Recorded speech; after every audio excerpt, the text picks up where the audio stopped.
वालों, आज तुम्हारे दर्शन करने का मौका मिल गया। हमारे भाई आपके यहीं से एक कंपनी और खोली है नई, बहुजन मिशन। रतन के सीट वाले हमारे यही हैं, सुनंदा वाले भी यही हैं और बहुजन मिशन वाले भी यही हैं, इनके ही कैमरे लग रहे हैं। तो मैं गाने से पहले रतन भाई से एक बार आग्रह करूंगा कि खड़े होकर के भाई पूरे अपने समाज का, अपने इलाके क्षेत्र के जितने भी हैं सबका अभिनंदन स्वीकार करें। और मैं अगर दो बात कहें तो अच्छी बात है, मेरे कहने से पहले दो बात कह लो, फिर तुम्हें टाइम मिले ना मिले।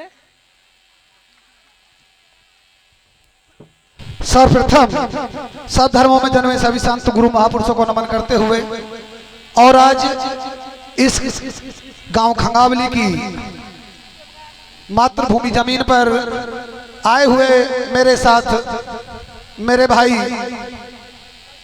शेख चिल्ली उर्फ हरिराम तूफान जी एंड पार्टी, और मेरे साथ आए हरिद्वार से मेरे बड़े भाई चंद मुकेश जी, और मेरे सामने बैठी हुई ये जनता जनार्दन, सबको मेरा क्रांतिकारी जय भीम।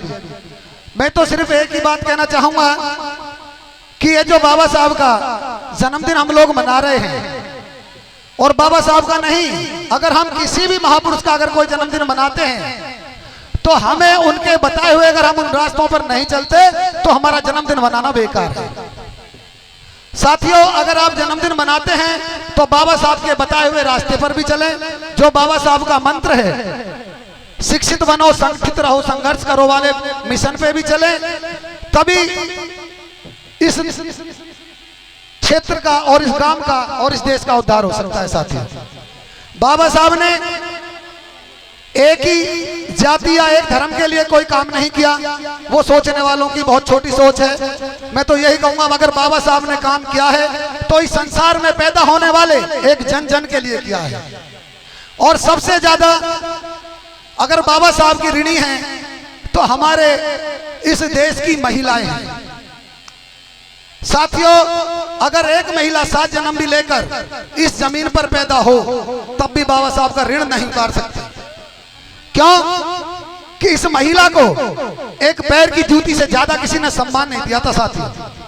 लेकिन जब से बाबा साहब आए, संविधान लिखा और उसके अंदर जब से इस महिला का बराबरी का दर्जा बाबा साहब ने दिया, तो तब से इन महिलाओं को अपना मस्तक उठाकर चलने की इजाजत मिल गई। साथियों, बाबा साहब ने बहुत कुर्बानियां दी हैं। अगर बाबा साहब के इतिहास को मैं दिन रात भी कहता रहूं तो पूरा नहीं होगा, क्योंकि मेरे साथ आप लोग भी यहाँ एंजॉय के लिए बैठे हैं। तो मैं तो अपनी एक बात के साथ अपनी वाणी को विराम दूंगा। आंधियां कितनी भी आए, आंधियां कितनी भी आए, अपने पैर गड़ाए रखना।